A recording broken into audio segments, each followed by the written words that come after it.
என்னும் நான் சட்டப்படி அமைக்கப்பெற்ற இந்திய அரசியலமைப்பின்பால் உண்மையான நம்பிக்கையும் மாறா பற்றும் கொண்டிருப்பேன் என்றும் இந்திய நாட்டின் ஒப்பில்லாத முழு முதல் ஆட்சியையும் ஒருமையையும் நிலைநிறுத்துவேன் என்றும் தமிழ்நாட்டு அரசின் முதலமைச்சராக உண்மையாகவும்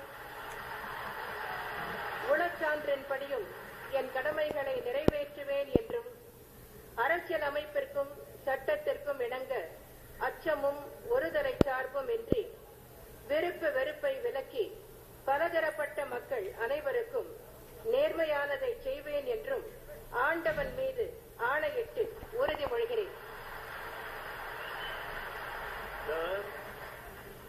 ஜே. ஜெயலலிதா என்னும் நான் தமிழ்நாட்டு அரசின் முதலமைச்சர் என்ற முறையில் எனது கவனத்துக்குள்ளாவதும் தெரிய வருவதுமான எந்த பொருளையும் முதலமைச்சரின் கடமைகளை உரியவாறு நிறைவேற்ற தேவையான அளவுக்கன்றி ஒருவரிடமோ பலரிடமோ நேர்முகமாகவோ மறைமுகமாகவோ அறிவிக்கவோ வெளிப்படுத்தவோ மாட்டேன் என்று ஆண்டவன் மீது ஆணையிட்டு உறுதிமொழிகிறேன். எதுல பேசுவோம்?